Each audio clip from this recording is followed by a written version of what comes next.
আজ আমরা এমন একটি বিষয় নিয়ে আলোচনা করব যার গুরুত্ব ইসলামে অত্যন্ত ব্যাপক, যার সঙ্গে জড়িয়ে আছে দুনিয়ার শান্তি ও আখিরাতের সফলতা।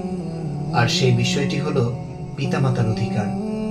পিতামাতা সন্তানের জন্য আল্লাহ তাআলার এক মহামূল্যবান নিয়ামত। পৃথিবীতে সন্তানের আগমনের মাধ্যম তারা।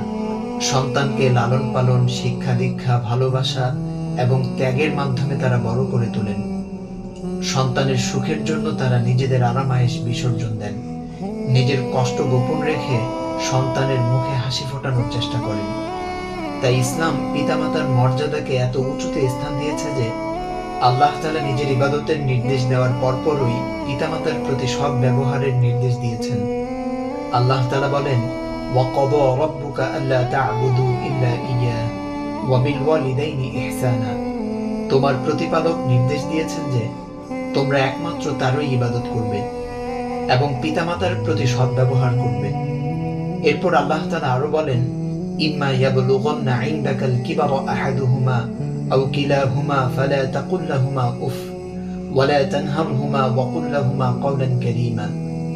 তোমার জীবদ্দশায় যদি তাদের একজন অথবা উভয়ই বার্ধক্যে উপনীত হয়, তাদেরকে উফ পর্যন্ত বলো না, তাদের ধমক দিও না, বরং তাদের সঙ্গে সম্মানজনক কথা বলো। এই আয়াত থেকে আমরা বুঝতে পারি যে পিতামাতার সঙ্গে রূঢ় আচরণ তো দূরের কথা, বিরক্তির সামান্যতম প্রকাশও ইসলামে অপছন্দনীয়। আল্লাহ তাআলা আরো বলেন, ওয়াসাইনাল ইনসানা বিওয়ালিদাইহি হামালাতহু উম্মুহু ওয়াহনান আলা ওয়াহনিন। আমি মানুষকে তার পিতামাতার প্রতি সৎ ব্যবহারের নির্দেশ দিয়েছি। তার মা তাকে কষ্টের পর কষ্ট সহ্য করে গর্ভে ধারণ করেছে। এক সাহাবী রাসূলুল্লাহ সাল্লাল্লাহু আলাইহি ওয়াসাল্লামকে জিজ্ঞেস করলেন, আইয়ুল আমালি আহাব্বা ইলাল্লাহ, আল্লাহর নিকট সবচেয়ে প্রিয় আমল কোনটি? তিনি সাল্লাল্লাহু আলাইহি ওয়াসাল্লাম বলেন, আস-সালাতু আলা ওয়াক্তিহা, সময় মতো সালাত আদায় করা। সাহাবী আবার জিজ্ঞেস করলেন, এরপর কোনটি? তিনি বললেন, বিররুল ওয়ালিদাইন, পিতামাতার সঙ্গে সৎ ব্যবহার করা। আরেক ব্যক্তি আল্লাহর রাসূল সাল্লাল্লাহু আলাইহি ওয়াসাল্লামকে জিজ্ঞেস করলেন, আমার উত্তম ব্যবহারের সবচেয়ে বেশি অধিকারী কে? তিনি বললেন, তোমার মা। এরপর কে? তিনি বললেন, তোমার মা।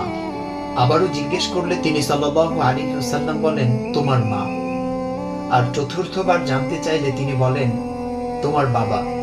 এই হাদিস থেকে বোঝা যায় যে মায়ের অধিকার অত্যন্ত মহান, কারণ তিনি গর্ভধারণ, সন্তান জন্মদান ও লালন পালনের অসংখ্য কষ্ট সহ্য করেন। যে সন্তান পিতামাতার কদর করতে শেখে, সে জীবনের প্রতিটি সম্পর্কের মূল্য বুঝতে শেখে।